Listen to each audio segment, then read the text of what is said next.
इंसान आज की तारीख में हर व्यक्ति सुख, शांति एवं समृद्धि के लिए परेशान है। हर व्यक्ति संसार का कुछ ना कुछ कमाना चाहता है अर्थ के रूप में कागज़ का नोट, क्योंकि आज की तारीख में मुद्रा का प्रचलन कागज़ का नोट किसी भी कंट्री में हो, कागज़ का नोट चल रहा है। कागज़ का नोट इकट्ठा करके फिर वो सोचता है कि इससे मुझको सुख मिल जाएगा, शांति मिल जाएगी, समृद्धि मिल जाएगी। पूरा संसार इसी प्रयास में लगा है मित्र। लेकिन किसी के जीवन में ना तो सुख है, ना शांति है, ना समृद्धि है। कारण एक ही है कि आज का जो हमारी शिक्षा है, जो संस्कार हैं या लोगों की जो समझ है, वो इतनी दूषित हो गई है कि उनको ये पता ही नहीं है कि सुख की परिभाषा क्या है, शांति की परिभाषा क्या है, समृद्धि की परिभाषा क्या है। बेशक लोग सुख, शांति एवं समृद्धि के लिए प्रयासरत हैं और उनकी गलतफहमी ये है कि चंद नोट आ जाएंगे तो मेरे जीवन में सुख आ जाएगा, शांति आ जाएगी, समृद्धि आ जाएगी। तो आज का जो विषय है मित्र, अगर आप बहुत गंभीरता से सुनेंगे, मेरा विषय लंबा ज़रूर है, तो आपको पता चलेगा कि वास्तव में अगर आपको जीवन में सुख चाहिए, शांति चाहिए और समृद्धि चाहिए, तो जो मैं बताने जा रहा हूँ उसको ज़रा बहुत ही अंतःकरण से सुनने का प्रयास करें।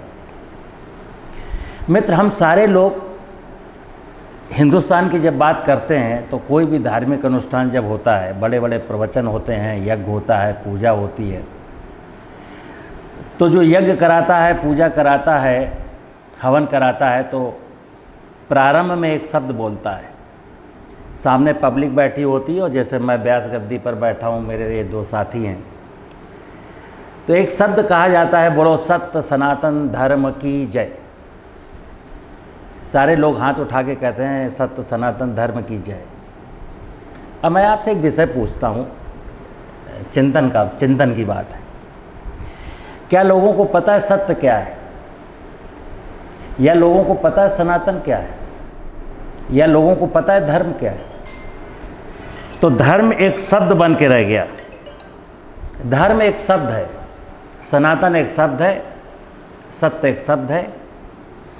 ना किसी को सत्य का पता है, ना किसी को सनातन का पता है, ना किसी को धर्म का पता है। विद्वान व्यक्तियों का कर्तव्य है कि वो अगर सत्य सनातन धर्म की बात करते हैं तो पहले वो इस विषय को जानें और जिनसे सत्य सनातन धर्म की जय बुलवा रहे हैं उनको पहले बता तो दें कि सत्य क्या है, सनातन क्या है, धर्म क्या है।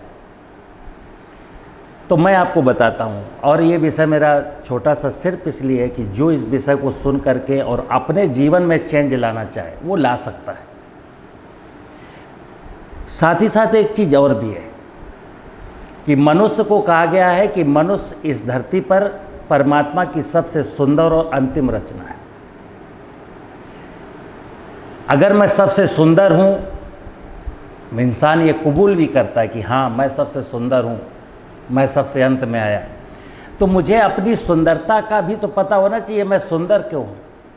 मैं भैंस से, घोड़ा से, गधे से, सूअर से, कुत्ते से, बिल्ली से मैं सुंदर क्यों हूँ? तो मैं सुंदर क्यों हूँ ये भी पता करना है।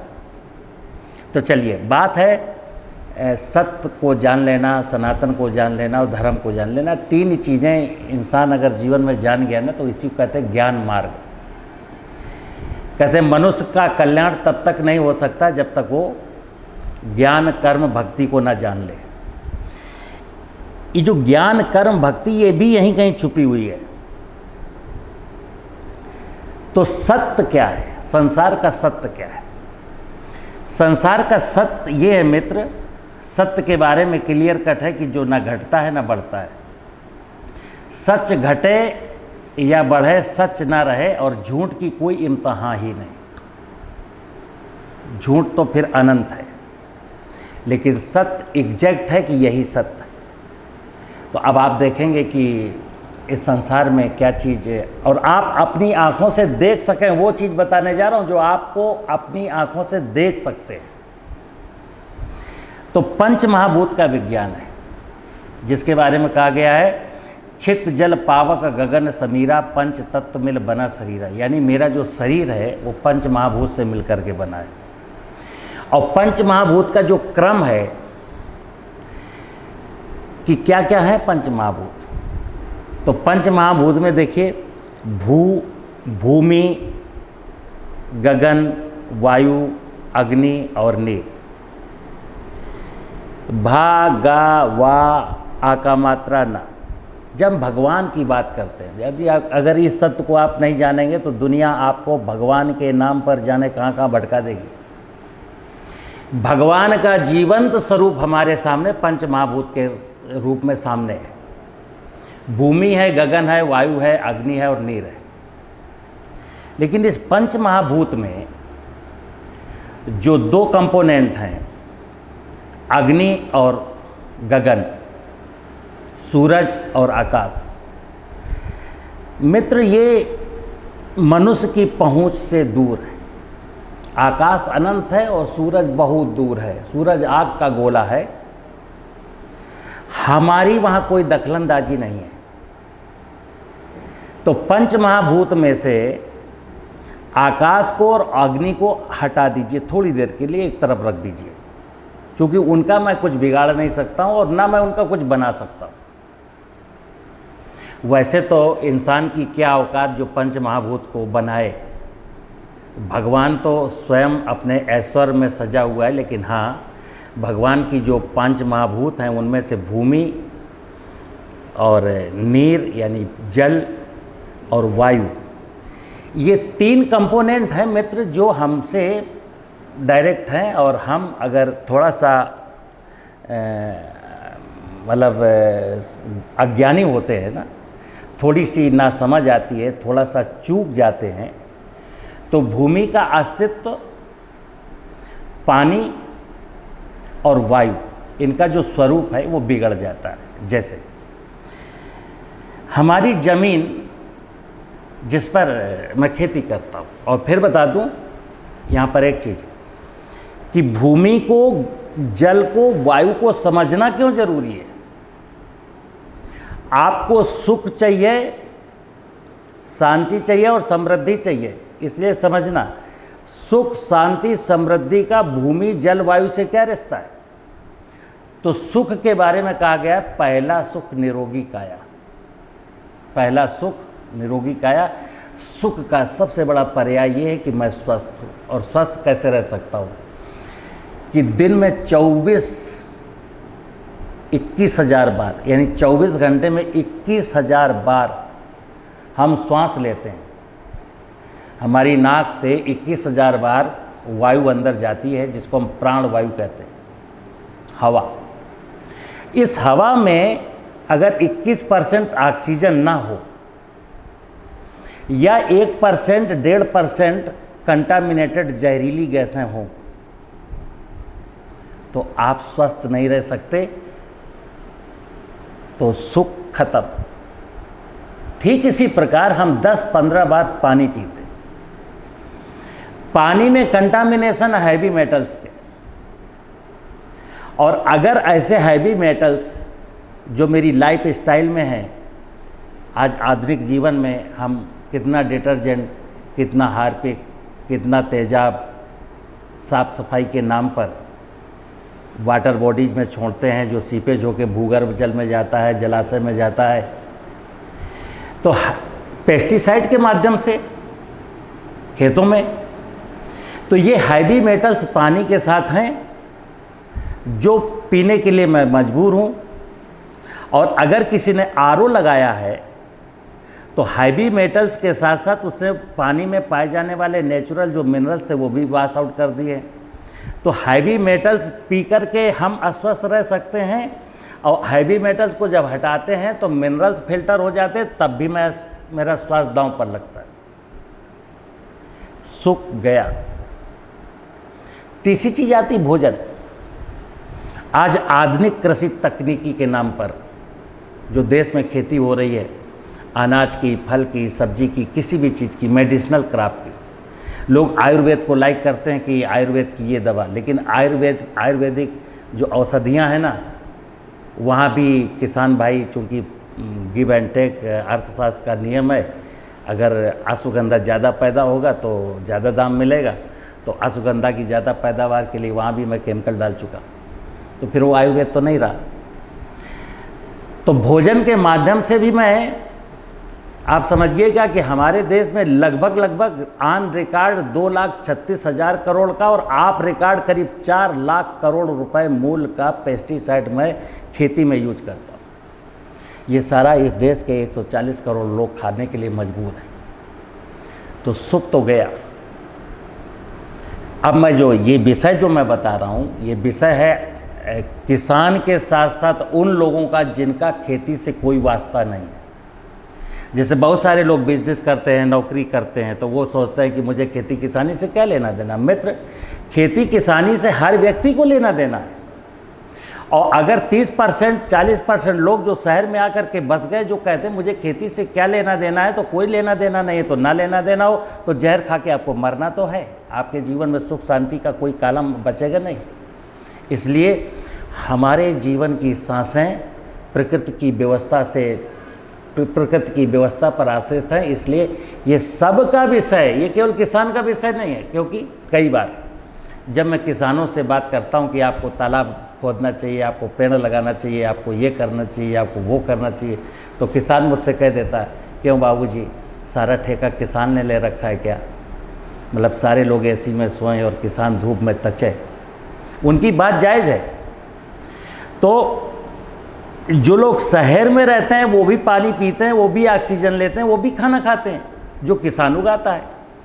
अगर हमारा खेती से सरोकार होगा, इन विषयों को हर व्यक्ति सोचेगा, तो फिर सुधार आएगा। नहीं तो जैसे भविष्यवाणियाँ की जा रही हैं कि पानी के संकट को, पानी को लेकर के अगला विश्व युद्ध हो सकता है।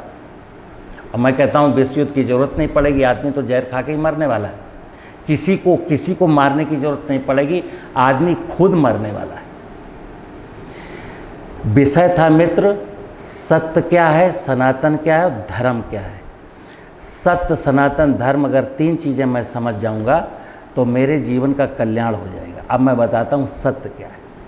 तो सत्य को, जैसे कि मैंने अभी कहा, पंच महाभूत सत्य है। ये ना घटते हैं ना बढ़ते हैं। लेकिन हाँ, धरती जैसी होनी चाहिए। अगर धरती में मैं मैकेनाइज फार्मिंग करता हूँ, धरती के ऊपर केमिकल फार्मिंग करता हूँ, तो धरती जैसी होनी चाहिए वैसी नहीं रहेगी। जैसे कि आज धरती जैसी होनी चाहिए वैसी नहीं है। इसीलिए किसान को जब कोई बीज बोता है फसल का, तो वो फसल को ग्रोथ, फसल की बढ़वार के लिए उसको रासायनिक उर्वरक देने पड़ते हैं। और धरती चूंकि संपन्न नहीं है तो उस फसल में बीमारी लगती है, तो फंजीसाइड देना पड़ता है। तो धरती जैसी होनी चाहिए वैसी हो, तो ये जानना कि धरती है क्या और धरती को कैसा होना चाहिए हमारा कर्तव्य है। इसी का नाम ज्ञान है। पानी कैसा होना चाहिए और कहाँ होना चाहिए। तो पानी, जब पानी का साइकिल हम पढ़ते हैं तो पानी का साइकिल देखिए, इसमें दर्शन घुसा हुआ है। ये आध्यात्मिक विषय है। हम सब जानते हैं पानी को विष्णु कहते हैं और विष्णु का बृहद स्वरूप समुद्र है। कहते हैं विष्णु भगवान क्षीर सागर में रहते हैं। ये देवता है, विष्णु एक देवता है, जल पंच महाभूत का एक पार्ट है। तो जो समुद्र है, समुद्र का पानी पीने योग्य नहीं है। लेकिन इस भगवान की व्यवस्था देखिए, इंसान के लिए क्या करता है भगवान। सूर्य भगवान की ऊष्मा के माध्यम से पानी समुद्र का ऊपर जाता है और सारा कंटामिनेशन यहीं छोड़ जाता है। प्योर वाटर ऊपर जाता है और वायुमंडल में इकट्ठा होता है, जिसको मैं वायुमंडलीय क्षेत्र कहता हूँ। कई बार उसको ब्रह्मांडीय क्षेत्र भी बोला जाता है। तो बादलों के रूप में ढेर सारा पानी इकट्ठा होता है समुद्र का, फिल्टर होकर के, ड्रिंकिंग वाटर, प्योर वाटर। फिर ये समुद्र के ऊपर जो बादल बनते हैं वो डिस्ट्रीब्यूट होते हैं पूरे ग्लोब के लिए। और कहाँ कितना बरसना है ये परमात्मा तय करता है। पानी जब भी बरसता है मित्र तो वनस्पतियों के लिए बरसता है। अब मनुष्य का जो धर्म है कि जो बारिश का पानी आया है उसको जितना ज़्यादा से ज़्यादा आप स्टोर कर सकते हो कर लें। अगर हमने बारिश का पानी स्टोर किया और आप जहाँ से पानी लिफ्ट करते हो 100 फुट से 80 फुट से 150 फुट से, अगर ये बारिश का पानी नीचे जाएगा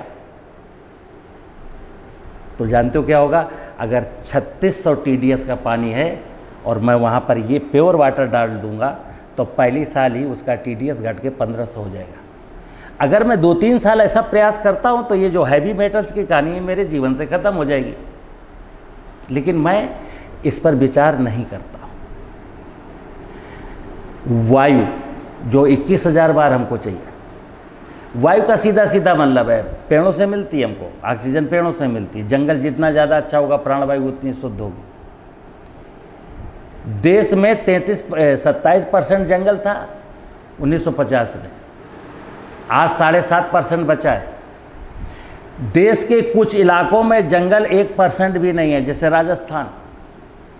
तो क्या हुआ, राजस्थान में चूंकि वनस्पतियां नहीं हैं इसलिए पानी 200-250 mm ही बरसता है, और देश के जिन भागों में जंगल हैं वहाँ पानी 1200, 1400, 1800, 2000 मिलीमीटर बरसता है। सिंपल सा हम देख सकते।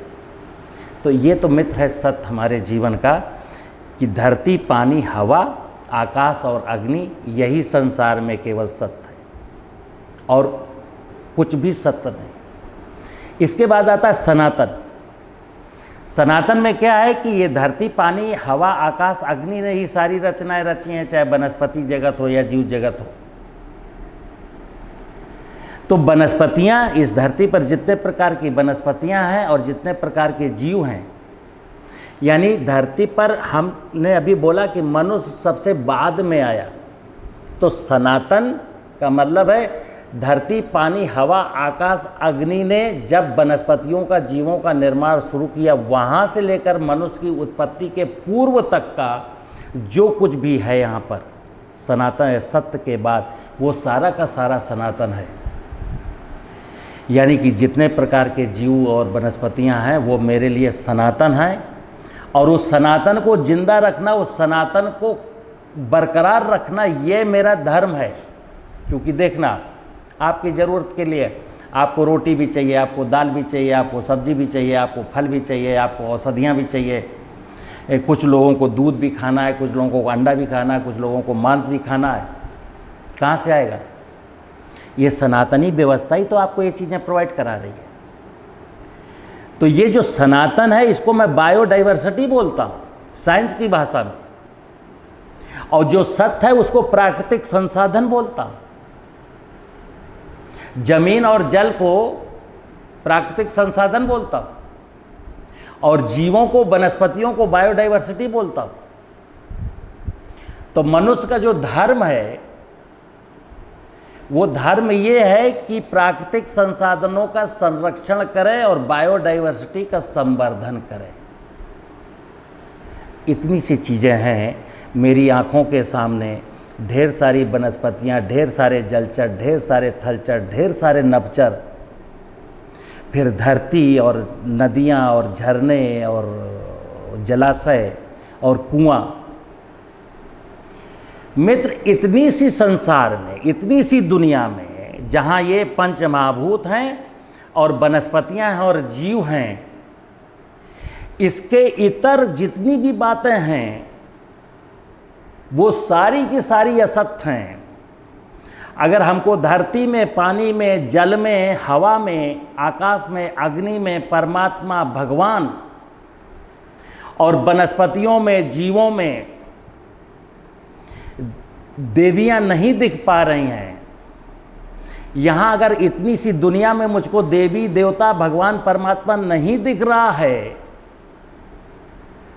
उसके बाद फिर मैं बता दूं कि इतनी सी दुनिया में अगर परमात्मा नहीं दिखा, भगवान नहीं दिखा, देवियां नहीं दिखी, आपको सत्य नहीं दिखा, सनातन नहीं दिखा, धर्म नहीं दिखा, तो इसके जब बाहर की दुनिया में जाते हैं तो वो सारा का सारा पाखंड है, सब कुछ पाखंड है।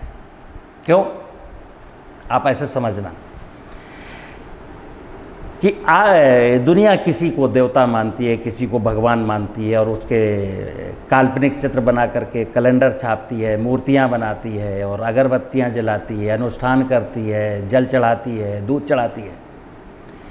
धरती तुम्हारी बंजर हो गई, पानी तुम्हारा जलाशय का सूख गया, पानी तुम्हारा भूगर्भ का जल का दोहन तुमने कर लिया, जंगल तुमने काट लिए। अब मैं दावे के साथ कहता हूँ, कौन सा धार्मिक अनुष्ठान, किस देवता की पूजा, किस परमात्मा की पूजा, ये काल्पनिक जो चीज़ें हैं, अगर उनसे आपका पेट भर सकता हो, अगर उनसे आपको पानी मिल सकता हो, अगर उनसे आपको श्वास लेने के लिए ऑक्सीजन मिल सकती हो, तो कोई बताए। ये विषय खेती का भी है, क्योंकि मैंने कहा मेरा पूरा का पूरा जीवन, मैं बिजनेस करता हूँ, मैं नौकरी करता हूँ, लेकिन फिर भी मैं बताऊँ कि खेती, ये जो जंगल है, वो जो जल है, और जो अनाज है, धरती पर उगाए जाने वाला अनाज, अगर इसका ज्ञान मुझे नहीं तो मैं अज्ञानी हूँ। तो कहते हैं 2.5 अक्षर प्रेम का पढ़े सो पंडित होए। अब 2.5 अक्षर प्रेम का क्या है? इस संसार में, इस मेरे आसपास जिस वातावरण में रहता हूँ, वहाँ धरती है, वहाँ जलाशय है, वहाँ कुआं है, वहाँ बारिश होनी है, वहाँ जंगल है, तो बारिश अच्छी हो, जलाशय भरे हों, कुएं से पानी मिले, प्राणवायु अच्छी है, हम जो भी फसल उगाएं उसमें रसायनों की ज़रूरत ना पड़े, तब ऐसी परिस्थितियों में मैं सोच सकता हूँ, मैं कल्पना कर सकता हूँ कि अब मेरे जीवन में सुख, शांति, समृद्धि है। और जो समृद्धि है, समृद्धि माने लक्ष्मी, और जो सनातन है, सनातन में जो वनस्पति जगत है माने पार्वती, भूमि माने शिव, जल माने विष्णु, और ये जो ब्रह्मांडी क्षेत्र माने ब्रह्मा। अगर मैं ब्रह्मांडी क्षेत्र को ब्रह्मा नहीं मानता हूं, जिसको मैं कहता हूं ब्रह्म ऊर्जा, ब्रह्म चेतना, ब्रह्म ज्ञान, मैं इस ब्रह्मांडी क्षेत्र को ब्रह्मा, इस ब्रह्मांडी क्षेत्र में ये बादल ब्रह्मा जी ने रोक रखे हैं। और पौराणिक कथा में कहा गया है कि जब राजा भागीरथ ने ब्रह्मा जी की तपस्या की गंगा के अवतरण के लिए, तो ब्रह्मा जी ने क्या कहा? मैं अपने कमंडल से जब पानी छोड़ूंगा, उस वेग को कौन रोकेगा? तो शिव जी से प्रार्थना करो। शिव माने कौन? धरती के ऊपर जो हिमालयी क्षेत्र है, जो पहाड़ी क्षेत्र है। मित्र, दुनिया का कोई भी धार्मिक गुरु इस सत्य को आप इसलिए नहीं बताता, वो चाहे हिंदुओं में हो, चाहे मुसलमानों में हो, चाहे ईसाइयों में हो, चाहे बौद्धिज्म में हो, किसी भी धर्म में, किसी भी मजहब में। वैसे तो मैंने बता दिया है, ये हिंदू, मुस्लिम, सिख, ईसाई ऐसा कोई धर्म है ही नहीं, ये तो मजहब है, जीवन जीने की शैली है। धर्म तो एक ही बताया ना कि हमको जो यूनिवर्स में जो हमको कंपोनेंट हमको पालते हैं, जैसे सूरज की रोशनी से मेरा काम चलता है, आकाश मुझे गति देता है, आगे सूरज की रोशनी की बदौलत मैं कुछ देख पाता हूँ, धरती में उगने वाली वनस्पतियों मेरा भोजन बनती हैं। ये जो विषय, अगर इसको मैं नहीं समझ पाया, इसके साथ परस्परता में नहीं जी पाया, मैं भगवान को, ये भगवान की सेवा नहीं कर पाया, यानी धरती को उर्वर नहीं बना पाया, जल का संरक्षण नहीं कर पाया, जंगल को नहीं लगा पाया, और उसके बाद मैंने कहा मैं हिंदू, बने रहो हिंदू, तुम मुसलमान हो, बने रहो मुसलमान।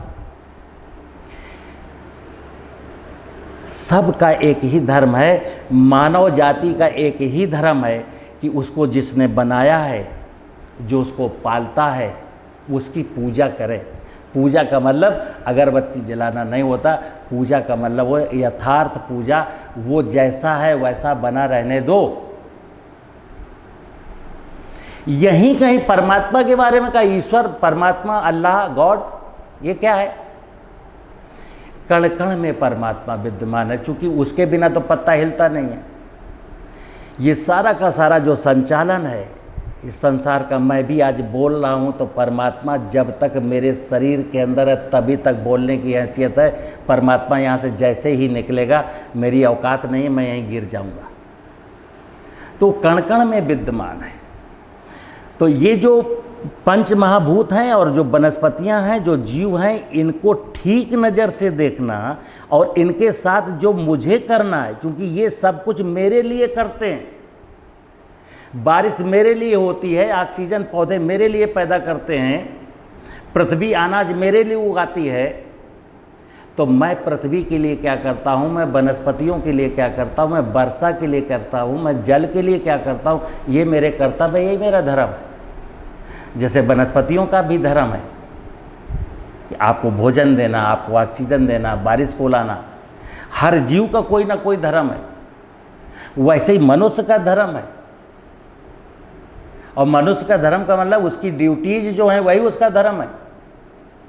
अगर ये ड्यूटी मैं नहीं निभा पाता हो, फिर मैं और कुछ करता हूँ, 5 वक्त की नमाज अदा करता हूँ सब मस्जिद में जा कर के, उसके बाद जंगल काटता हूँ, या मंदिर में जा कर के शिवलिंग को दूध चढ़ाता हूँ, घंटा बजाता हूँ, फिर ज़मीन का पानी निकाल करके बेचता हूँ। ये तो धर्म आपका नहीं हो सकता। तो देश के किसान भाइयों से निवेदन है, मुझसे बहुत सारे किसान प्रतिदिन कोई ना कोई, मेरा उर्द पीला हो गया। हमने कहा तुम्हारी धरती जिस दिन अच्छी हो जाएगी, जैसी होनी चाहिए थी, आपका उर्द पीला नहीं होगा। किसी ने कहा साहब मेरे टमाटर में निमेटोड्स लग गया। मैं फिर बोलता हूँ, धरती जैसी होनी चाहिए थी। अगर धरती को वैसा होने दोगे, वैसा होने देने में आप कुछ अपना योगदान दोगे, तो जो आपके सामने समस्याएं, वो समस्याएं सब समाप्त हो जाएंगी।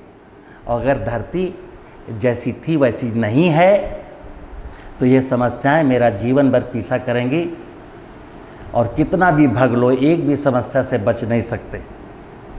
आज की सबसे बड़ी समस्या है कि सबके शरीर बीमार हैं।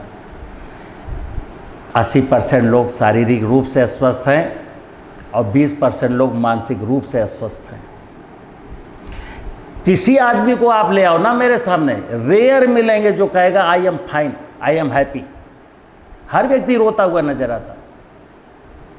पता नहीं कौन सी दुनिया में खोए हुए लोग हैं। तो मित्र, मुझे उम्मीद है आपको मेरी बात समझ में आई होगी। सत्य माने पंच महाभूत और परमात्मा, सनातन माने हमारे अवतरण के पूर्व यहाँ पर जो कुछ भी था वो सब सनातन है। हम तो किराएदार हैं, बाद में आए हैं और उनको मारने लगे जिन्होंने इस घर को बनाया है। तो मुझे किराएदार की हैसियत से रहना, उनके साथ मिल कर के रहना, यही सनातन।